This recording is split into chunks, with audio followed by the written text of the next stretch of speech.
تو کیا اس میں خود حکومت کے لوگ ملوث تھے؟ اور پھر جو بھی میچ فکسنگ میں ملوث ہیں کیا ان کے خلاف حکومت نے کوئی کارروائی کی؟ میڈیکل بورڈ، پنجاب کی وزیر صحت یاسمین راشد اور وہ حکومتی اراکین جو بار بار آ کے کہتے تھے کہ واقعی نواز شریف بیمار ہیں اور رپورٹیں صحیح ہیں، تو ان کے خلاف کیا کارروائی کی گئی ہے یا کی جائے گی تاکہ دودھ کا دودھ اور پانی کا پانی ہو سکے؟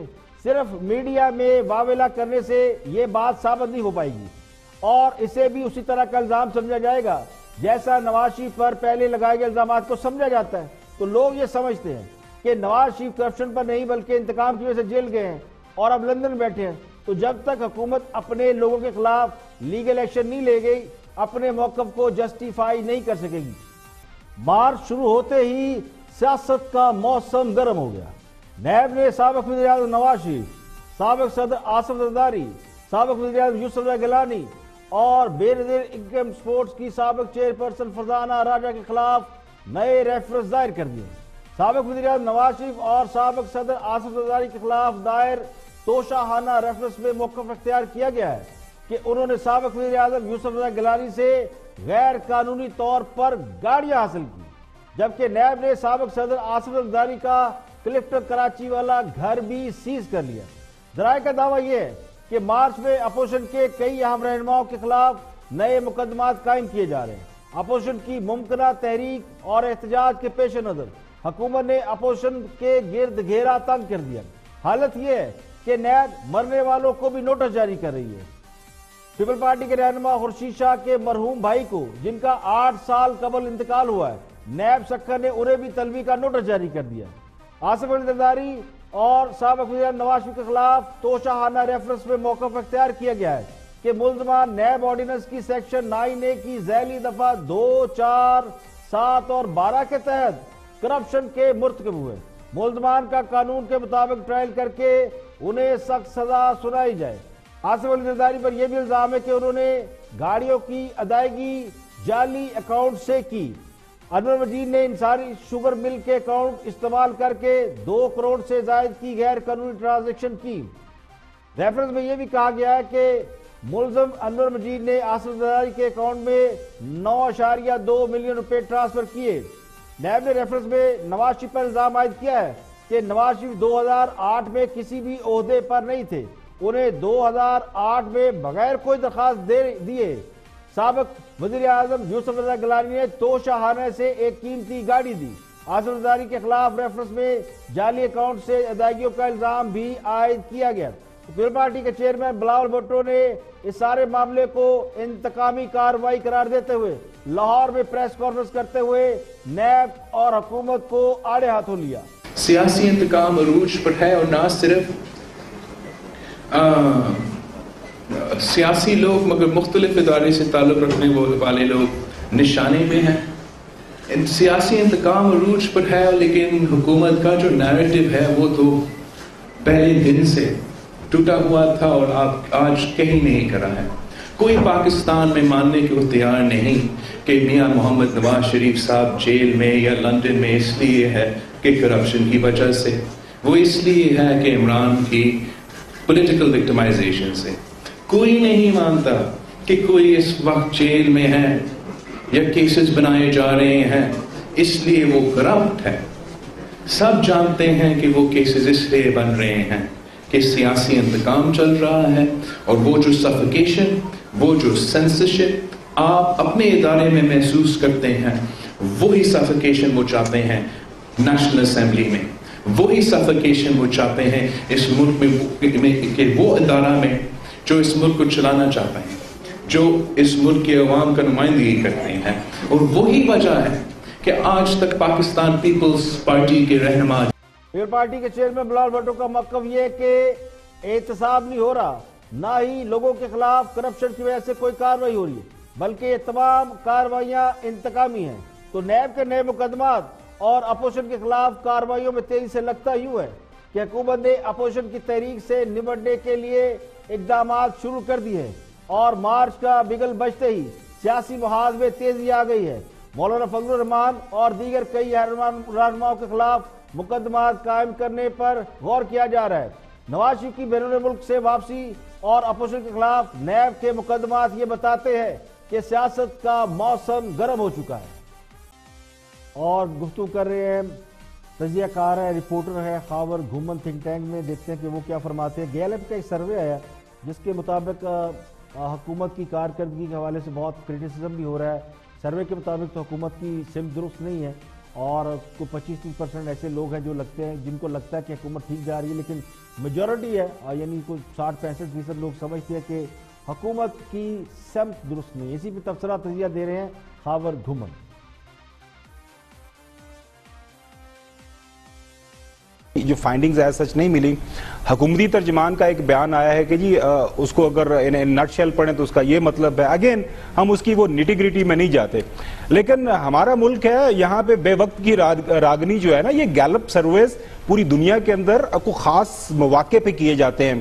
فرض کریں بلدیاتی انتخابات ہمارے ملک کے اندر اناؤنس ہو جاتے ہیں تو اس کے اوپر ایک سروے کیا جا سکتا ہے کہ جی کس صوبے کے اندر کس پارٹی کو بڑھاوت ہے، کون سی پارٹی آگے ہے، یا کوئی اس طرح کا کوئی ریفرینڈم ہونے جا رہا ہے، کوئی اور ایشو سامنے آ جاتا ہے تو اس کو آپ جو سامنے رکھ کے اوپر کوئی کویسچن فریم کرتے ہیں۔ اگین ہم گیلپ سروے کو اور گیلپ سروے کروانے والوں کو بالکل عزت اور احترام کی نگاہ سے دیکھتے ہیں، ان کی فائنڈنگز ہے۔ اب آجے آن گراؤنڈ صورتحال پچھلے 18 مہینوں کے اندر بالکل سلمان غنی صاحب نے ٹھیک فرمایا، حکومتی خود کے جو اعداد و شمار ہیں ان کی جو اسٹیٹسٹکس ڈویژن کی طرف سے ایشو کیے گئے ہیں، مہنگائی کا جو ریٹ ہے، انفلیشن ہے، جو ہمارے سامنے ہم نے دیکھا جو کرنسی ہماری ڈی ویلیو ہوئی ہے وہ 35 سے 40% ہے، اس کا امپیکٹ ڈیفینیٹلی ہمارے اوپر آیا ہے۔ حکومت کا یہ کہنا ہے کہ یہ ہمیں شروع کے سال 1.5 سال کے اندر مشکل فیصلے کر رہے ہیں، ڈی ویلیویشن وہ اس کے اوپر حکومت کا ایک اپنا بیانیہ ہے، انفلیشن کے اوپر ایک اپنا بیانیہ ہے، جو ریسٹرکچرنگ انہوں نے کرنی ہے ہمارے اکانومی کی وہ اس کے اوپر اپنا بیانیہ ہے۔ لیکن آج کی تاریخ میں اگر دیکھیں تو مارکیٹ میں جب ٹماٹر 300 روپے تھا تو ہم نے لگاتار پروگرام کیے تھے۔ میں پروگرام میں آنے سے پہلے میں نے وہ منگوائی اپنی جو ریٹ لسٹ راولپنڈی اور اسلام آباد میں، لاہور کا آپ بہتر بتا سکتے ہیں، یہاں پہ 25 سے 30 روپے کے درمیان جو ہے ڈیفرنٹ کوالٹیز آف ٹماٹر جو ہے تمام مارکیٹس کے اندر اویلیبل ہے، وہ سپلائی ڈیمانڈ بھی ہے۔ ابھی جو لیٹسٹ جو ہمارے سامنے اعداد و شمار آئے ہیں اس میں کچھ چیزوں کو 15-20 چیزوں کی قیمتیں کم ہوئی ہیں، کوئی 20 کی اسی جگہ پہ رہی ہیں، اتنی ہی 15-20 کی قیمتیں بڑھی ہیں، کوئی اسٹیبلٹی ہمیں آتی نظر آتی ہے۔ حکومت کی کارکردگی اور اس کے اوپر یہ ایک سویپنگ سٹیٹمنٹس کہ جی بالکل اس کی کارکردگی اور اس کی ڈائریکشن بالکل ہی غلط ہے، اور اس میں 65% لوگوں نے یا 62% لوگوں نے اس کے اوپر اپنا ایک بیان جاری کر دیا، اس کے اوپر ایک رائے دے دیا ہے کہ جی بالکل یہ غلط کی طرح سمت میں جا رہے ہیں، تو وہ میرے خیال میں کوئی بنتی بات نہیں ہے۔ ہاں دیکھیں حکمران جماعت تو یہ مانتی نہیں تھی کہ مہنگائی ہو رہی ہے، بلکہ کہا جاتا تھا مہنگائی تو ہوئی نہیں ہے، حالات بڑے اچھے ہیں، چینی اور آٹے کا کوئی بحران ہی نہیں ہے۔ اب مہنگائی روکنے کا بھی کریڈٹ لینے کی کوشش کی جا رہی ہے۔ افراط زر جنوری میں 13.5% تھا، ہائیسٹ تھا 14%، جبکہ دیہی علاقوں میں تو 18% بھی رہا۔ تو فروری میں یعنی پچھلے مہینے وہ 12.4% پر آ گیا۔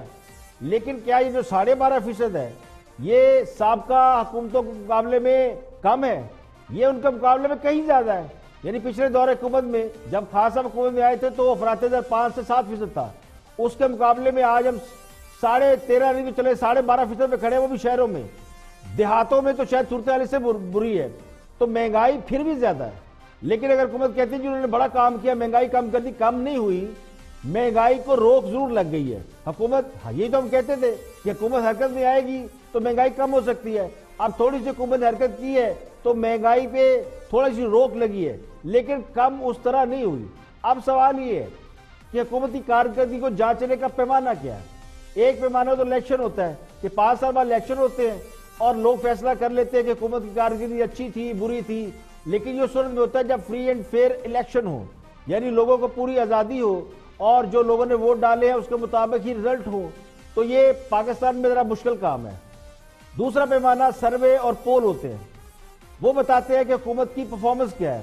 اگر حکمران جماعت اور ان کے حمایتی لوگ یہ سمجھتے ہیں کہ گیلپ کا سروے صحیح نہیں ہے یا کوئی اور پول صحیح نہیں ہے، تو پھر حکومت خود اپنی کارکردگی جانچنے کے لیے سروے کرا لیں، بے شک عوام کو نہ بتائے لیکن خود سروے کرا کے رکھ لے، تو سمجھ یہ آ جائے گی کہ ایکچولی گراؤنڈ ریئلٹی کیا ہے۔ تو اگر گراؤنڈ ریئلٹی کے بغیر بات کریں گے کہ نہیں جی سب ٹھیک ہے، تو وہ کہتے ہیں نا بلی کو دیکھ کے کبوتر آنکھیں بند کر لے، تو بلی یا خطرہ ٹل نہیں جاتا، تو خطرہ موجود ہے. اب چاہے اس کو آپ مانے یا نہ مانے، لیکن اس وقت یہ تاثر ضرور ہے. مہنگائی کو اب سائڈ پہ رکھیں. ایک تاثر یہ ہے کہ حکومت کی ڈائریکشن ٹھیک نہیں. لوگوں یعنی حکومت کو پتہ نہیں کہ اس نے آگے کرنا کیا ہے. لوگ یہ سمجھتے ہیں کہ حکومت کے پاس مسائل کا کوئی دیر پا حل نہیں ہے. جس طرح حکومت چلانے کی کوشش کی جا رہی ہے اس طریقے سے قرضوں میں اضافہ ہوگا، آمدنی بڑھنے کی کوئی صورت نظر نہیں آتی. حکومت کے پاس بے روزگاری سے نجات کا کوئی حل نہیں ہے. مہنگائی میں کمی نہیں کی جا سکتی. یعنی 10 روپے بڑھاتے ہیں اور 1 روپے کم کر کے جشن مناتے ہیں تو انہیں عقل مند نہیں کہا جا سکتا. تو یہ ایک اشارہ ہے اور یہ پلس ہے جو یہ بتاتی ہے کہ لوگ اس وقت یہ سمجھتے ہیں کہ حکومت کو اس سے بہتر پرفارم کرنا چاہیے، گنجائش موجود ہے. اور گفتگو کر رہے ہیں پی ٹی اے کے ہم رہنما علی محمد خان اور احتساب کے حوالے سے بات کر رہے ہیں. دیکھتے ہیں کہ وہ کیا فرماتے ہیں. Watch this. حکومتی کسی نمائندے کا کوئی کام نہیں ہے کہ نیب کے کسی ایکٹ کو ہم ڈیفینڈ کریں یا اس کے ہم وکیل بنیں. نیب کے اپنے وکلاء بھی ہیں اور ان کے اپنے ترجمان بھی ہیں اور نیب بہرحال ایک آزاد ادارہ ہے. میں یہ سمجھتا ہوں کہ تھوڑا سا ہم لوگوں سے یہ ہوا کہ جب ماضی میں کچھ گرفتاریاں ہوئیں اپوزیشن لیڈران کی تو ہمارے کچھ دوستوں نے ان کو کلیم کیا یا اس کے بارے میں اسپیکولیشن کی جو میں نہیں سمجھتا مناسب تھا نیب کے لیے بھی. اور میرے خیال میں نیب نے ان کو گرفتار کیا زیادہ تر وہ کیسز تھے جو کہ ہمارے دور کے پہلے کے کیسز تھے.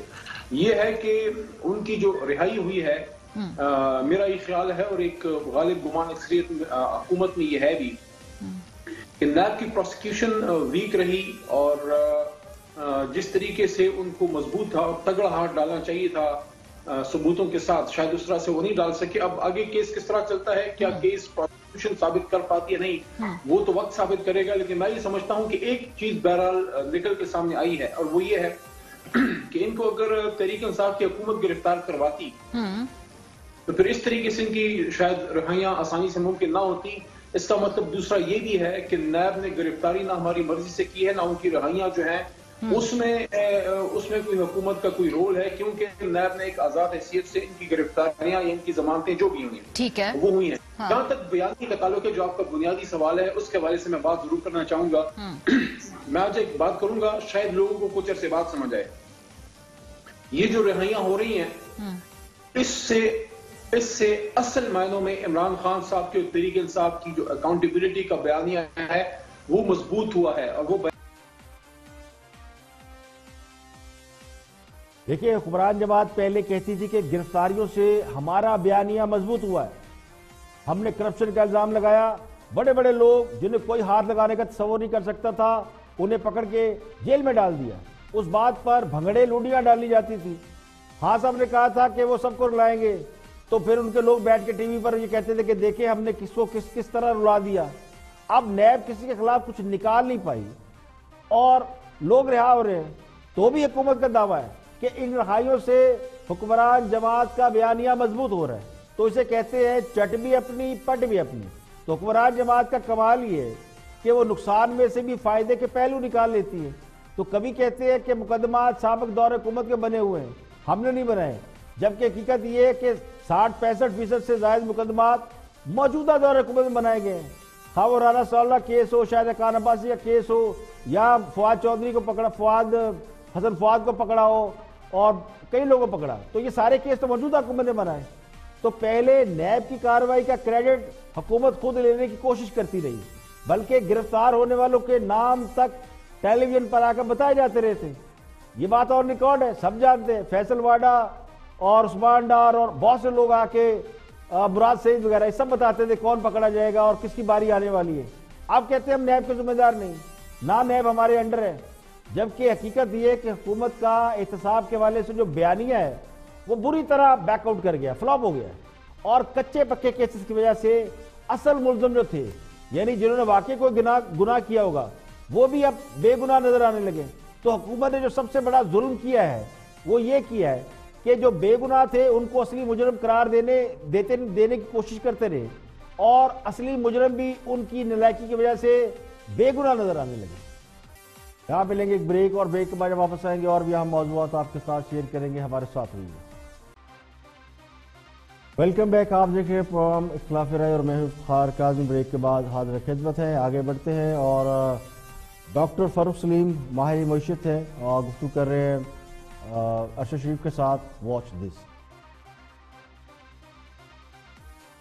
پٹرول اور ڈیزل کی قیمتوں میں کمی کی ہے اور کیا واقعی جتنی انٹرنیشنل مارکیٹ میں تیل کی قیمتیں کم ہوئی $74 فی بیرل سے کم ہو کے $54 فی بیرل, ریلیف بھی اسی حساب سے دیا گیا یا کہ کم دیا گیا؟ دیکھیے آج کی پرائس میں اوپیک کی چیک کر رہا تھا تو $50 پہ پہنچ گئی ہے, تو تقریباً 30% قیمتیں عالمی منڈیوں میں خام تیل کی نیچے آئی ہیں اور ہمیں یہاں پہ پاس آن کیا گیا 5%. اب تاریخی طور پہ ہماری کوئی بھی حکومت جتنا بھی پورا بینیفٹ ہے وہ عوام کو نہیں دیتی ہے, یہ ایک حقیقت ہے. اس سے پہلی والی حکومتیں بھی یہ نہیں کرتی. لیکن یہاں پہ سوچنا یہ ہے کہ آپ نے IMF کو خوش کرنا ہے یا آپ نے 21 کروڑ پاکستانیوں کو خوش کرنا ہے. اب یہاں پہ یہ ہو رہا ہے کہ آپ کے پاس ٹیکس ریونیو شارٹ فال آ گئی اور آپ نے شاید IMF کو کہہ دیا کہ جی ہم یہ آئل کی مد میں اضافی پیسے اٹھا کے اور وہاں پہ سیٹل کر دیں گے. دیکھیے میں یہ ذاتی طور پہ سمجھتا تھا کہ اگر وزیر اعظم صاحب جو ریلیف کی بات کر رہے تھے, یہ دو آپ سمجھے کہ ایک تیر سے دو شکار ہو سکتے تھے. آپ 500-600 ارب روپے کا اگر ایک طاقت کا ٹیکہ معیشت کو لگا دیتے. آپ سوچئے کہ وزیر اعظم صاحب کی جو مقبولیت جو اتنی تیزی سے گری ہے قیمتوں کی وجہ سے, وہ بھی کچھ بہتر ہونے شروع ہو جاتی. پورا سپائرلنگ ایفیکٹ آتا ہے پوری اکانومی میں اگر آپ اس سے کرتے معیشت کا انجن چل پڑتا, اور جو ان امپلائمنٹ اور سطح غربت سے نیچے لوگ جا رہے ہیں ان کو ریلیف مل سکتا تھا. دیکھیے آٹا آپ اٹھاتے ہیں فیکٹری سے شہر پہ لاتے ہیں, اگر ڈیزل کی قیمت کم ہوتی ہے تو پھر وہاں پہ آٹے کی قیمت کم ہو جاتی, چینی کی قیمت کم ہو جاتی. آپ سبزیاں اٹھاتے ہیں فارم سے شہر تک لے کے آتے ہیں, اگر 127 روپے کا ڈیزل ہے اور وزیر اعظم صاحب 100 روپے میں کر دیں تو پھر آپ کی سبزیوں میں وہ والا کمپوننٹ کم ہو جائے. تو ایک آئیڈیا کچھ حکومتی وزراء بھی وزیر اعظم کو دے رہے تھے کہ جتنی سبسڈی ہم جتنے ریلیف ہم BISP میں دے رہے ہیں 200 بلین اگر پیٹرول کی قیمتوں میں ڈال دیں گے تو اللہ کی طرف سے انہیں تحفہ آ گیا ہے, تو یہ کر سکتے تھے اس پہ لیکن کیا نہیں. دیکھیے 200 ارب کا پیٹرولیم لیوی انہوں نے پہلے ایسٹیمیٹ کیا تھا, وہ لے گئے ہیں 300 ارب پہ, جس کا مطلب یہ ہے کہ یہ ایک منی بجٹ آپ کے سامنے آیا. اس کو نام ہم منی بجٹ کا نہیں دے رہے, لیکن آپ کے اور میرے اوپر تقریباً 84 ارب روپے کے اضافی ٹیکسز جو ہیں پیٹرول کی مد میں لے لیے گئے. اب وہ یہ دیز آر ریگریسو ٹیکسز. اس کا مطلب یہ ہے کہ جیسے جیسے آپ کی انکم گرتی جاتی ہے آپ کے اوپر ٹیکس کا بوجھ جو ہے وہ بڑھتا چلا جا رہا ہے. تو یہاں پہ تو وہ ریورس رابن ہوڈ, ہم چھوٹے تھے رابن ہوڈ کی کہانی سنتے تھے کہ وہ امیروں سے پیسہ لے کے غریبوں پہ بانٹتا ہے. تو یہاں حکومت کیا کر رہی ہے کہ غریبوں سے پیسہ لے کے تو امیروں کی جیب میں ڈال رہی. تو یہ ریگریسو ٹیکس نہیں ہونا. دیکھیے سرکاری اعداد و شمار کے مطابق پیٹرول پر 35%, ڈیزل پر 42%, لائٹ ڈیزل آئل پر 21% اور مٹی کے تیل پر 28% ٹیکس لیا جا رہا ہے. اور یہ ٹیکس پیٹرولیم لیوی, GST اور کسٹم ڈیوٹی کی مد میں وصول کیا جا رہا ہے. تو پیٹرولیم مصنوعات کی قیمتوں میں جو اضافہ ہے وہ مہنگائی کی سب سے بڑی وجہ قرار دیا جاتا ہے. یعنی جو ٹرانسپورٹیشن ہوتی ہے, اشیاء کی نقل و حمل کے لیے جو گاڑیاں بڑی ٹرانسپورٹ جو استعمال ہوتی ہے ان میں ڈیزل سر فہرست ہے اور سب سے زیادہ ٹیکس یعنی 42% ڈیزل میں وصول کیا جا رہا ہے. یعنی ڈیزل کی قیمت اس وقت 122-23 روپے ہے, تو اس میں سے 51 روپے یا 52 روپے ٹیکس کی صورت میں وصول کیے جا رہے ہیں. پیٹرول میں سے 39 روپے حکومتی خزانے میں جا رہے ہیں.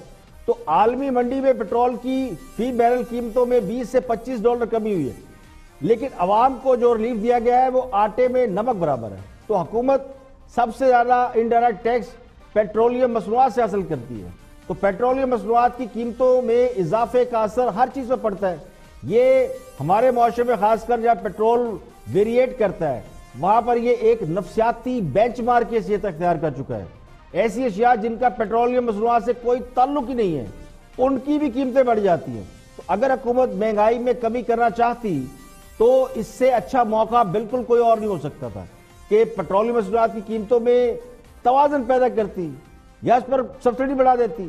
لیکن بدقسمتی سے اس حکومت کے پاس نہیں بلکہ جو اس سے پچھلی حکومتیں تھیں کسی کے پاس بھی پیٹرولیم مصنوعات کی قیمتوں میں کمی کو عوام تک منتقل کرنے کا کوئی میکینزم ہی نہیں ہے. بس اللہ توکل چل رہا ہے اور ایسے ہی چلتے رہنے میں عافیت سمجھی جا رہی ہے. آگے بڑھتے ہیں اور مشیر اطلاعات ڈاکٹر فردوس عاشقوان گفتگو کر رہی ہے شاہ زیب خاندان سے. ڈاکٹر صاحب نے کل الزام لگایا تھا میڈیا کے اوپر کہ نواز شریف کو بیرون ملک بھیجے جانے کے معاملے میں یا بیماری کے حوالے سے میڈیا نے کوئی اہم رول پلے کیا. اسی پر سوال جواب ہو رہے ہیں, دیکھتے ہیں کہ وہ کیا فرماتے ہیں. کوریج کریں. میں بھی آپ کو مشورہ دے رہا ہوں نا, آپ کل سے 3 پریس کانفرنس کیجئے گا. وہاں جا کے صرف اس ہاسپٹل کی ایک تصویر بھیج دیں. وہ نمائندے نے سارے کام کیے ہیں. آپ جو میڈیا کو لیکچر دے رہی ہیں وہ نمائندے نے سارے کام کیا. میڈیا میں آپ کو بھی مشورہ دے رہا ہوں, آپ کل سے 3 پریس کانفرنس کیجئے گا, تینوں چلائیں گے. نواز شریف نہیں, لیکچر جو ہے نا, 3 پریس کانفرنس کیجئے گا, تینوں چلائیں گے. لیکچر اس وقت ملا, لیکچر اس وقت دیا جاتا تھا شاہزیب جب آپ کا اپنا پیپر جو ہے وہ 2 صفحوں پہ آ گیا تھا. یاد ہے نا آپ کو؟ اس پہ بھی لیکچر اس وقت دیا جا رہا تھا جب سینسرشپ چل رہی تھی. بالکل ٹھیک کہہ رہے ہیں جب ان کا ریکارڈ بھی آپ جیسا ہی ہے, ان کا ریکارڈ بھی آپ جیسا ہی ہے. دن کی روشنی میں چینلز بند کر دیے گئے تھے, سارا بلیک آؤٹ ہو گیا. وہ بھی صحیح کہہ رہی ہیں آپ, وہ ریکارڈ بھی ایسا ہی آپ جاتے تھے. اس وقت اس حکومت نے right of freedom of expression دیا ہوا ہے کہ اپنا آپ نے جتنی مثالیں دی ہیں ڈاکٹر صاحبہ بالکل صحیح دی ہیں, اور آپ تبدیلی کا وعدہ کر کے آئے تھے, یہی کام کر رہے ہیں. ڈاکٹر صاحبہ آپ نے جتنی مثالیں دی ہیں بالکل ٹھیک دی ہیں. جس کے پاس ایک مائک آ گیا ہے یا اس کے پاس قلم کا ہتھیار ہے, ڈاکٹر صاحبہ یہی ہوتا تھا. الیکشن سے پہلے آپ لوگ میڈیا کا شکریہ ادا کرتے تھے, حکومت کی طرف رہے. ڈاکٹر صاحبہ الیکشن سے پہلے آپ لوگ میڈیا کا شکریہ ادا کرتے تھے, اب میڈیا کو مافیا بنا دیا ہے آپ نے, اور جتنے مافیا ہیں ان کو کلین چٹ دے دیا آپ لوگوں نے. ایسے ہی ہوتا تھا. کیا آپ جس مقصد کے لیے گئے تھے, جس مقصد کے لیے آپ نے وہ سوال میں کر لیتا ہوں. رانا ثناء اللہ صاحب ہمارے ساتھ موجود ہیں. ادھورا کیوں ہے؟ میں آپ دونوں کا بالکل کراس نہیں کرانا چاہ رہا تھا کیونکہ اس پروگرام کا فارمیٹ نہیں ہے, مگر آپ موجود ہیں. میں رانا ثناء اللہ صاحب سے پوچھ لیتا ہوں. رانا صاحب باقاعدہ طور پر آپ میری بات ختم کر کے اس کے بعد آپ رانا صاحب سے پوچھیں, جس سے پوری طرح ڈکٹیٹ کرنے لگی ہیں. اس کے بعد میٹنگ ہے. جب آپ سامنا بھی نہیں کرنے والی ہیں, آپ تو پوری طرح ڈکٹیٹ کرنے لگی ہیں. مگر کل سے 3 پریس کانفرنس کیجئے گا. بہت شکریہ, بہت شکریہ ڈاکٹر فردوس حاجی کے صاحبہ, بہت شکریہ. رانا ثناء اللہ صاحب, میں تمہارا سامنا کرنے سے نہیں ڈر رہی, تو میں نے چلیں اب آپ سے تم پر آ گئی ہے, میں آپ کا اس پہ شکریہ ادا کر دیتا ہوں. بہت شکریہ ڈاکٹر صاحبہ, آپ ہمارے ساتھ موجود تھی. نہیں, آپ اتنی دیر سے کرے جا رہی ہیں. بہت شکریہ آپ کا ڈاکٹر صاحبہ, بہت شکریہ. آپ سے تم پر آپ آ گئی ہیں, بس یہ بہت. بیمار نواز شریف ہیں اور پوری حکومت نواز شریف کا ورد کرتی جا رہی ہے. سوال یہ کہ آخر نواز شریف حکومت کے اعصاب پر اتنی بری طرح کیوں سوار ہو گئے ہیں؟ حکومت کو کرونا وائرس کی اتنی فکر نہیں جتنی نواز شریف کی فکر لاحق ہے. بہت سے لوگ تو یہ کہنے لگے ہیں کہ حکمران جماعت شاید نواز شریف فوبیا کا شکار ہے اور اس وقت انتقامی سیاست عروج پر نظر آتی ہے. حکومت نے نواز شریف کو بیرون ملک بھیجنے کا الزام پہلے عدلیہ پر لگانے کی کوشش کی تو عدلیہ سے ڈانٹ پڑ گئی, پھر میڈیکل بورڈ اور ڈاکٹروں پر انگلیاں اٹھائی, ان پر غصہ نکالا. اب یہ معاملہ میڈیا پر ڈال دیا گیا ہے, تو اب سارا فوکس میڈیا پر آ گیا اور میڈیا کو ایک مافیا کے روپ میں پیش کرنے کی کوشش کی گئی, اور یہ کہا جا رہا ہے کہ میڈیا نے نواز شریف کو باہر بھیجنے میں کوئی اہم کردار ادا کیا. اب سوال یہ ہے کہ نواز شریف جب بیمار تھے تو میڈیا پر ان کی بیماری کے حوالے سے جتنے بھی مباحثے ہوئے, جتنے بھی پروگرامز ہوئے, ان سب میں حکومتی نمائندے, حکومت کے لوگ سب شریک اترے. خود حکومتی اراکین, ترجمان, ان کے خیر خواہ یا خود ساختہ ترجمان, وہ سب اس بات پر کنونس ہے کہ نواز شریف بیمار ہیں اور ان کو علاج کے لیے باہر جانے کی اجازت ملنی چاہیے.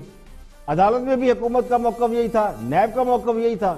لیکن اب حالت یہ ہے کہ نواز شریف کے نام کے ساتھ ہی منہ سے جھاگ بھی نکلنے لگی ہے. تو اس ڈپریشن کی وجہ کوئی سمجھ میں نہیں آ رہی کہ اچانک ایسا کیا ہو گیا. یا تو پھر نواز شریف کو حکومت بہت مس کر رہی ہے, تو اس کی ایک بڑی وجہ یہ بھی سمجھ میں آتی ہے کہ اصل ٹارگٹ ہی نواز شریف کو زیر قبضہ رکھنا تھا. اب نواز شریف کی آزادی سے حکومت خود کو کسی نہ کسی خطرے میں محسوس کرنے لگی ہے. اگر یہ خطرہ نہیں ہوتا تو شاید نواز شریف یاد بھی نہ آتے. اب آگے بڑھتے ہیں اور سیریس نوٹ اکانومی پہ بات کر رہے ہیں ڈاکٹر وقار مسعود کامران خان کے ساتھ. کامران خان بڑی کوشش کر رہے ہیں کہ معیشت کا مثبت پہلو دکھایا جائے, وچ از اے گڈ سائن, اور میں سمجھتا ہوں کہ ایک اچھی ایفرٹ وہ کرتے ہیں, لیکن حقائق جو ہے ان کو بدلا نہیں جا سکتا. تو ان کے ایک معزز مہمان موجودہ صورتحال پہ اکانومی کے اوپر اور بات کر رہے ہیں. دیکھتے ہیں ڈاکٹر وقار مسعود کیا کہتے ہیں. کیونکہ یہ ہماری معیشت کے لیے ایک, جیسے کہ پہلے بھی عرض کیا گیا, آپ بھی کئی بار کہہ چکے, یہ ٹرننگ پوائنٹ ہوگا. اب تو شاید IMF کو بھی کسی صورت میں اعتراض نہ ہو. میری نظر میں معیشت کی بحالی کی خشت اول جو ہے وہ سود کی شرح کے اندر کمی ہے. جس دن یہ فیصلہ ہوگا, اور خصوصاً کیونکہ اس میں تھوڑی سی تشدد کا ایک پہلو نکل آیا اس بات پہ کھڑے ہو جانے کا کہ جولائی سے لے کر اب فروری بھی ختم ہو گیا اور اب مارچ شروع ہو گیا، یعنی کہ 8 مہینے آپ نے اس شرح کو قائم رکھا ہے. یہ بڑے حوصلے کی بات ہے. جس نے بھی بہرحال یہ فیصلہ کیا اور وہ قائم رہا اس کے اوپر، گو کہ اتنی سخت مخالفت تھی ہر جانب سے. تو چلیں اب اس وقت اس پس منظر میں تو خصوصاً اس کے بڑے مثبت اثرات ہوں گے. چھوٹا سا بھی کچھ ہو جائے، میری نظر میں تو ہم پہلے بھی بتا چکے ہیں آپ کے ہاں پروگرام میں، اور ہم سے بڑے بہترین معاشی ماہرین آ چکے ہیں، وہ کہتے ہیں کہ 10% سے نیچے ہونا چاہیے اس کو. تو چلیں جی، آپ اپنی خواہش کے تحت 13.25 سے 12.25 وغیرہ تو کم از کم لے کر آئیں، تاکہ مطلب جو ہے یہ دیکھیں اس وقت ایس ایم ای سیکٹر آپ کا پٹا پڑا ہے. آپ دیکھ لیں، یہ کچھ کہنے کی بات نہیں ہے. یعنی یہ میرے پاس تو اینیکڈوٹل ایویڈنس ہوگا، اس کے نمبر نہیں چھپتے. آپ نے 172 ارب روپے کا پرائیویٹ سیکٹر کو کریڈٹ دیا ہے 8 مہینوں کے اندر، جبکہ اسی دورانیے کے اندر پچھلے سال یہ 587 ارب روپے تھا. یعنی کتنا آپ جسے کہتے ہیں گلا گھونٹیں گے. بہت امپورٹنٹ پوائنٹ ڈاکٹر صاحب کہہ رہے ہیں کہ یہ انٹرسٹ ریٹ، دیکھیے معیشت کا جو معاملہ ہے وہ اس کی نٹی گریٹی میں جائے بغیر جو اس کا آسان سا فارمولا ہے، موٹی موٹی بات ہے کہ معیشت کا پہیہ چلانے کا جو سب سے سادہ نسخہ ہے، جو سب کو پتہ ہے کہ اگر لوگوں کے پاس آمدنی ہوگی تو وہ خرچ بھی کریں گے. یعنی پیسہ ہوگا تو خرچ ہوگا، اگر پیسہ نہیں تو خرچ کہاں سے کریں گے؟ اور اگر پیسہ ہے تو پھر اس سے زیادہ کمانے کے لیے وہ کاروبار کریں گے، انویسٹ کریں گے. جب انویسٹمنٹ کرتے ہیں تو روزگار پیدا ہوتا ہے. جب کرنسی یعنی روپیہ زیر گردش رہتا ہے، میری جیب سے دوسرے کی جیب میں، دوسرے سے تیسرے کی جیب میں، تو پھر معیشت کا پہیہ تیزی سے گھومتا ہے. اور جب پیسہ جیب میں ہو تو مہنگائی بھی محسوس نہیں ہوتی. لیکن اگر آمدنی کم ہو، یعنی آپ کی بائنگ پاور ہی نہ ہو، تو پھر لوگ خرید و فروخت کم کر دیتے ہیں. خرید و فروخت جو ہے وہ بالکل گر جاتی ہے. جب خرید و فروخت ہی نہیں ہوتی تو پھر بزنس، کاروبار، دکانیں، یہ سب نقصان میں چلے جاتے ہیں، بند بھی ہونے لگتے ہیں. لوگوں کو نوکری سے فائر کیا جاتا ہے. لوگ سوچتے ہیں 10 ملازموں کی جگہ 1 ملازم سے کام چلایا جائے. تو اب جو اصل سوال ہے وہ یہ ہے کہ لوگوں کی آمدنی میں اضافہ کیسے ہو. یہ کام ہے حکومتوں کے سوچنے کا کہ لوگوں کی بائنگ پاور کیسے بڑھے، ان کی آمدنی میں اضافہ کیسے ہو. جو سب سے بڑا ظلم کاروباری طبقے کے ساتھ ہوا ہے وہ بینکوں کی جو انویسٹمنٹ شرح سود ہے، انٹرسٹ ریٹ، وہ بہت ہائی ہو گیا ہے. یعنی جو لوگ کاروبار کرتے تھے، کاروباری لوگ سب بینکوں سے لین دین کرتے ہیں. کوئی اپنی جیب سے پورے کا پورا سرمایہ بالکل نہیں خرچ کرتا، تو کچھ اپنا سرمایہ ہوتا ہے، کچھ بینکوں سے لیا جاتا ہے. اب لوگ کاروبار کے لیے بینکوں سے قرض نہیں لے رہے کیونکہ انٹرسٹ ریٹ اتنا زیادہ ہے. گھر بنانے کے لیے لوگ قرض لیتے تھے، گھر بن نہیں رہے، قرض لیا نہیں جا رہا. گاڑیوں کے لیے لوگ قرض لیتے تھے، لون لیتے تھے، وہ بھی نہیں لیا جا رہا. تو یہ سارا اس وجہ سے ہے کہ اسٹیٹ بینک کی شرح سود بہت ہائی ہے. تو اگر اسٹیٹ بینک کی شرح سود آج 12.25% بھی ہمارے بارے میں نہیں آ رہی، ہم تو 13.25% پہ کھڑے ہیں، تو پھر اور وہ بھی لون کی صورت میں یہ 17-18% تک چلی جاتی ہے. یعنی اس وقت انٹرسٹ ریٹ 13.25 ہے اور یہ 17-18% جاتا ہے. اگر 1% آپ کم بھی کر دیں، بڑی چھلانگ مارے، تو بھی میرا نہیں خیال کہ کچھ اس میں بہتری آئے گی. جب تک بینکوں کی شرح سود 7-8% تک نہیں آتی، ویسے دنیا میں 2, 2.5, 3, 4 سے اوپر نہیں ہے، کوئی بڑی چھلانگ مارے 5% تک ہے. تو جب تک اس شرح تک آپ نہیں جاتے تو کوئی ڈراسٹک چینج نہیں آ سکتا. اب بھی اکانومی زیادہ تر ہنڈی، حوالے، رشوت اور کرپشن کے دم پہ چل رہی ہے، کاروبار کے دم پہ نہیں چل رہی. یہاں پہ لیں گے ایک بریک، اور بریک کے بعد جب واپس آئیں گے اور بھی ہم موضوعات آپ کے ساتھ شیئر کریں گے. ہمارے ساتھ رہیے.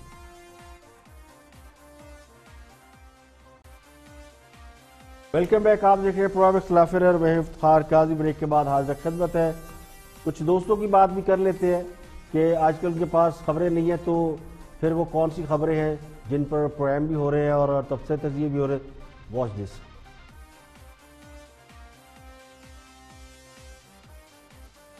خبر یہ ہے کہ پاکستانی اور محب وطن پاکستانی جو کینیڈا، امریکہ، یورپ، مڈل ایسٹ ہر جگہ موجود ہے، انہوں نے تہیہ کیا ہے کہ پاکستان کے اوپر جو قرضوں کا بوجھ ہے اور پاکستان جس کی وجہ سے دلدل میں پھنسا ہوا ہے اور بہت سے مسائل کا شکار ہے، پاکستان کو اس صورتحال سے نکالا جائے.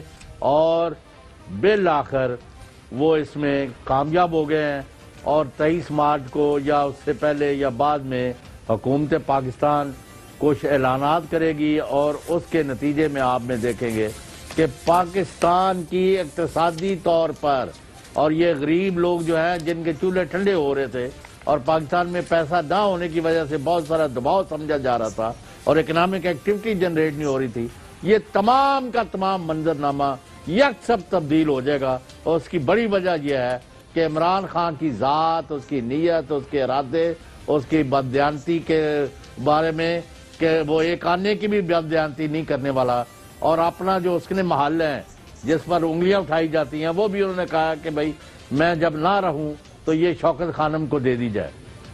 وہ اس لیڈر کی وجہ سے یہ ہوا ہے، اور یہ کوئی معمولی رقم نہیں ہے جس کا انتظام ہوا ہے، بہت بڑی رقم ہے جس کا آپ سوچ بھی نہیں سکتے، اور میں کم از کم نہیں سوچتا. دیکھیں پہلے حکومت ٹرک کی بتیاں دکھاتی تھی، اب ان کا حمایتی میڈیا بھی عوام کو ٹرک کی بتیوں کے پیچھے لگا ہے. ہاں صاحب کا تو پورا بیانیہ یہ تھا، اور پورا بیانیہ ان کا بیرونی دنیا کے حوالے سے تھا الیکشن سے پہلے، یعنی $200 ارب اگر آنے تھے تو وہ بھی بیرونی دنیا سے آنے تھے، اور 200 ایکسپرٹ بھی باہر سے ہی آنا تھے، لیکن باہر سے آیا کچھ نہیں، کھایا پیا کچھ نہیں، گلاس توڑا 12 نے. تو لگتا یوں ہے کہ حکمران جماعت اور اس کے جو ہم خیال میڈیا کے لوگ ہیں ان کے پاس 19 ماہ کے دور حکومت میں ایک بھی کام ایسا نہیں ہے جس کو پریز کر سکے، جس کے بارے میں دعویٰ کیا جا سکے یہ انہوں نے کر دیا. تو آپ نے امپورٹ بند کر دی ہے، یعنی دنیا کے ساتھ جو تجارت ہو رہی تھی اس کے اوپر کٹ لگا دیا ہے. تو اس کا نتیجہ کیا نکلا ہے کہ ایکسپورٹ بھی کم ہو گئی ہے اور تجارت اور گر گئی ہے. تو اس میں کوئی شک نہیں کہ جو اوورسیز پاکستانی ہیں، یعنی جو دیار غیر میں پاکستانی رہتے ہیں، انہوں نے ہمیشہ اپنے ملک کا نام روشن کیا ہے اور ملک کا خیال رکھا ہے، چاہے وہ ریمیٹنس کے حوالے سے ہو، چاہے کسی اور حوالے سے ہو، ڈیمز کو فنڈ دینے ہو یا کسی اور کو فنڈ دینے ہو. انہوں نے تو جو ڈیم کو فنڈ دیے وہ بھی $ملین پاؤنڈ میں دیے، اور اس کا حساب بھی نہیں پوچھتے وہ، اور دل کھول کر رقم خرچ کرتے ہیں. لیکن میرا جو خیال ہے کہ حکومت نے یہ جو 18-19 ماہ کی کارکردگی ہے اس میں خاصے لوگوں کو مایوس کیا. جب خان صاحب بہت پاپولر تھے، یعنی اوورسیز پاکستانیوں میں وہ بہت زیادہ مقبول تھے، تو خان صاحب کو الیکشن کے لیے سب سے زیادہ فنڈ بھی بیرون ملک سے ملے تھے. اس وقت بھی یہ دعوے کیے جا رہے تھے جو آج کیے جا رہے تھے. تو پاکستانی عوام کو تو اب عادت ہو گئی ہے، یعنی اگر 19 ماہ میں اوورسیز پاکستانی نے پیسہ نہیں بھیجا یا انہوں نے پاکستان کا قرضہ اتارنے کے لیے کوئی کنٹریبیوٹ نہیں کیا، تو اب ایسی کون سی گدڑ سنگھی آ گئی ہے یا ایسا کون سا کام کر دیا ہے کہ جس کی وجہ سے اوورسیز پاکستانی دل کھول کر پیسہ دیں گے اور اگر 2-3 مہینوں میں قرضہ ادا ہو جائے گا. تو یہ اسی طرح کا ہے جس طرح 1 کروڑ نوکریوں اور 50 لاکھ گھروں کی بات کی گئی تھی، یعنی لمبی لمبی چھوڑنے والے روز لمبی لمبی چھوڑتے ہیں اور عوام کو سننا پڑتی ہیں، کیونکہ حکومت کے پاس 5 سال کا مینڈیٹ ہے. تو 5 سال تو ان کا رائٹ ہے، اور 5 سال تک سب کو کم از کم برداشت تو کرنا پڑے گا اور ٹرک کی بتیوں کے پیچھے بھاگنا پڑے گا. بات کرتے ہیں اکانومی کے حوالے سے، اس کے بعد بات کریں گے عورت مارچ اور آزادی مارچ کے حوالے سے جو کنٹروورسی ان دنوں چل رہی ہے اس پر بھی بات کریں گے. لیکن اس سے پہلے منسٹر برائے فوڈ سیکورٹی خسرو مختار گفتگو کر رہے ہیں ملک کی اکانومی کے حوالے سے. تو پہلے اکانومی کو دیکھتے ہیں، واچ دس. کہ میں آزاد حیثیت سے جیت کے آپ کے ساتھ شامل ہوا یا نہیں ہوا. میری بات یہ ہے کہ جب آپ کی حکومت آئی تو اس وقت جب اور پیپلز پارٹی کی حکومت گئی تو آپ کا جو کل خسارہ تھا ریلویز کا، پی آئی اے کا، سٹیل مل کا، وہ 550 ارب تھا. جب آپ گئے تو 1300 ارب ہو گیا. اب جب نئی حکومت کو یہ وراثت میں ملتا ہے تو ان کو کہاں سے فائنانس کیا جائے؟ یہی حال سرکولر ڈیٹ کا تھا. اس کے اوپر آپ کو ایک لانگ ٹرم سب جماعتوں کو بیٹھ کے ایک آپ کو دینا پڑے گی. تو پہلے آپ کریں گے نا سب حکومتوں کو لے کر جائیں، آپ کریں نا. سن لیں آپ کی جو معاشی گروتھ تھی یہ لوگوں کو پھنسانا چاہتے ہیں. آپ یوں کر لیتے ہیں نا. میرے بدقسمتی سے اگر 550 کا 1300 ہو گیا، آپ کی ذمہ داری ہے کہ ان کے شان و شوکت کے مطابق کسی مہمان کو بلاتے ہیں. یہ کہہ رہے ہیں میری بدنصیبی کہ وہ ہوتے, آپ ان کو بلایا کریں. یہ اتنے ارسطو ہیں, وہ بیٹھے, ہم کو نہیں, غلط ہے نا, ایسے نہیں ریمارک دیے جاتے امیر صاحب, ایسے نہیں دیے جاتے. میری معذرت, میرا مقصد یہ تھا ایسے نہیں کہ خاقان عباسی صاحب اور مفتاح اسماعیل وہ قابل لوگ ہیں, انہوں نے جب وہ حکومت میں آئے, انہوں نے کہا کہ ڈار صاحب کی جو معاشی پالیسی ہے وہ سسٹینیبل نہیں ہے, ہم امپورٹ. ہاں, یہ مفتاح اسماعیل صاحب نے کہا تھا. میری سن لیں, ان کی حکومت جب آئی تو ہم $1 ایکسپورٹ کر رہے تھے اور $1.3 امپورٹ کر رہے تھے. جب 5 سال بعد گئی حکومت تو $1 ایکسپورٹ کر رہے تھے, 2.3 کر رہے تھے امپورٹ. آپ امپورٹ کر لیں, کنزمپشن بڑھا لیں. پاکستان میں 94% آپ کنزمپشن ریٹ ہے, سیونگ آپ کی 10%. اچھا, میرا ایک سوال ہے, بینکوں کے پاس پیسہ نہیں ہے کہ وہ چانڈیو صاحب, میرا سوال یہ ہے, معیشت کا پہیہ چلانے, میرا سوال یہ ہے کہ یہ جو سینٹ میں بھی اسی طرح گفتگو.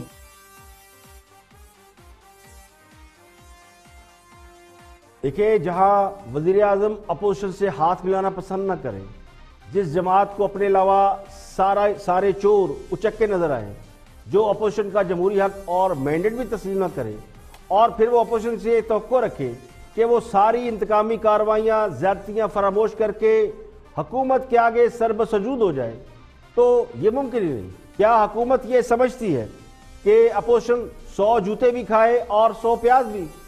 سوال یہ ہے کہ معیشت کے حوالے سے حکومت جو اعداد و شمار دیتی ہے انہیں بالفرض درست بھی مان لیا جائے, اور اس کے حل کے لیے جو تجاویز ہیں وہ بھی درست مان لی جائے. یہ بھی مان لیا جائے کہ 18ویں ترمیم پر نظر ثانی کی ضرورت ہے, اور اس سلسلے میں مزید یا نئی قانون سازی کی ضرورت ہے, اور اس کے لیے اپوزیشن کو حکومت کے ساتھ بیٹھنا پڑے گا. تو یہ بات تو خود حکومت کو سوچنا چاہیے کہ اپوزیشن کو ساتھ کیسے بٹھایا جائے. یہ بات تو پہلے دن سے عیاں ہے کہ وہ جماعتیں جو ماضی میں حکمران رہی ہیں ان کے حوالے سے حکومت کے پاس کوئی نرم گوشہ نہیں. حکومت نے اپوزیشن کے حوالے سے تو چوتھا گیئر لگایا ہوا ہے, اور وہ لوگ جن کے بارے میں یہ شبہ ہے کہ وہ آٹے چینی کی مد میں عوام کو لوٹ چکے ہیں, ان کے حوالے سے ریورس گیئر پر چل رہے ہیں. آگے بڑھتے ہیں اور آن دی فرنٹ میں گفتگو کر رہی ہے ملائکہ بخاری. اکانومی کے حوالے سے, پاکستان کی اکانومی کے حوالے سے ایک اور بری خبر یہ ہے جو ایشین ڈیولپمنٹ بینک نے دی ہے.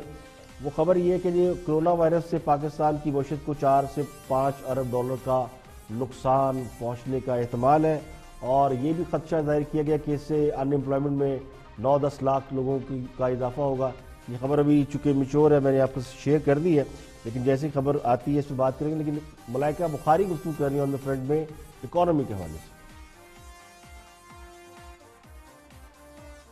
کامران پاکستان پیپلز پارٹی اور پاکستان مسلم لیگ نواز دونوں وہ پولیٹیکل پارٹیز ہیں جنہوں نے پاکستان کی عوام کے اوپر 3 دہائیوں تک حکومت کی. اس کے بعد پاکستان کی عوام نے ان کو ریجیکٹ کیا بیکاز انہوں نے پاکستان کی عوام کو کرپشن اور اپنی نااہلی کے علاوہ کچھ بھی نہیں دیا. آپ سندھ کے حالات دیکھ لیں, پاکستان کی پوری عوام کے سامنے ہے. لاڑکانہ HIV زدہ ہے, وہاں پہ بچوں کے کتوں کے کاٹنے کے جو واقعات ہیں وہ ایٹ لیسٹ 1 لاکھ سے زیادہ تجاوز کر گئے, اور پاکستان کی 52% جو غریب عوام ہے وہ سندھ کے اندر پسماندگی میں رہتی ہے, اور یہ کہتے ہیں کہ جمہوریت بہترین انتقام. دوسری طرف پاکستان مسلم لیگ نواز ہے, حکومت چھوڑ کے گئے تو پاکستان کی عوام کو 6 اداروں کے اندر 750 ارب کا خسارہ چھوڑ کے گئے. اس کے علاوہ 30,000 ارب کے قرضے آپ کے سامنے ہیں, 1300 ارب کے گردشی قرضے, اور ایسے مہنگے بجلی کے پروجیکٹس کے ان کے اندر کیپیسٹی چارجز 900 ارب تک چلے گئے. اور پاکستان تحریک انصاف کی حکومت ان قرضوں کو بھی ادا کر رہی ہے اور عوام کے لیے اس مہنگی بجلی اور گیس کے حل بھی ڈھونڈ رہی ہے. پاکستان تحریک انصاف کی حکومت نے حکومت میں آنے کے بعد 10 ارب کے قرضے پے کیے. ہم نے گردشی قرضوں کا جو ایشو تھا اس کو $38 بلین روپیز پر منتھ سے ہم 28 بلین روپیز پر منتھ کے اوپر لے کے آ گئے. ایکسپورٹس پہلی دفعہ in the last couple of years, جو پاکستان مسلم لیگ نواز 25 ارب سے 21 ارب پہ لے گئے تھے, اب ایکسپورٹس پہلی دفعہ 13% کی ان کی گروتھ آئی ہے. آپ روپی کو دیکھ لیے, انہوں نے پاکستان مسلم لیگ نواز نے روپی کو مستحکم کرنے کے لیے اگینسٹ ڈالر اربوں روپے خرچ کیے, ارباں ڈالر ڈالے, لیکن پاکستان تحریک انصاف نے ایسا کوئی اقدام نہیں اٹھایا. ہم نے روپی کو سٹیبل کر دیا اپنی اچھی اکنامک پالیسیز کی وجہ سے. اس کے دیکھیے سوال یہ کہ اگر حکومت نے $10 ارب کا قرضہ واپس کیا ہے تو پھر قرضوں کی مجموعی جو مالیت تھی 96 کروڑ ڈالر, وہ کم ہو کے 86 کروڑ ڈالر ہونی چاہیے تھی, لیکن قرض 111 ارب ڈالر تک پہنچ گیا. تو یہ کیسے پہنچ گیا؟ سپٹمبر 2018 میں پاکستان پر جو بیرونی قرضے تھے وہ مجموعی طور پہ 96 ارب 11 کروڑ ڈالر تھے. آج اس میں اسٹیٹ بینک کی رپورٹ کے مطابق 14 ارب 69 کروڑ ڈالر کا اضافہ ہو چکا ہے. فگر آگے پیچھے ہو سکتے ہیں لیکن جو اسٹیٹ بینک کی رپورٹ ہے اس کے مطابق جو مجموعی قرضہ ہمارا تقریباً 111 ارب ڈالر سے بڑھ چکا ہے. اگر 10 ارب ڈالر کا قرضہ واپس کر دیا گیا تو اس حساب سے تو قرضوں کو اس میں سے 10 ارب نکال دے تو 100 ارب ڈالر ہونا چاہیے تھا.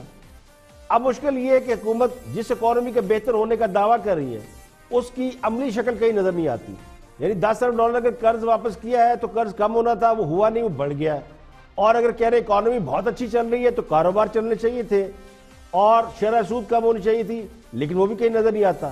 تو میں یہ نہیں کہتا کہ حکومت نے قرض واپس نہیں کیا، لیکن جتنا قرض آج حکومت لے رہی ہے کل جو حکومت آئے گی کیا وہ یہ نہیں کہے گی کہ ہم پچھلے والوں کے قرض اتارنے کا انہوں نے کوئی بندوبست نہیں کیا، قرض لیتے جا رہے ہیں اور ہم آئے قرض اتارنے کے لیے. تو حکمران جماعت نے یہ 1.5-2 سال میں اتنا قرض لے لیا ہے جتنا نواز شریف نے اپنے 4 سالہ دور حکومت میں نہیں لیا تھا. آخری سال تو باسی صاحب کا تھا لیکن ان کے مجموعی قرض ملا کے بھی 13-14 ارب ڈالر سے زیادہ نہیں تھے.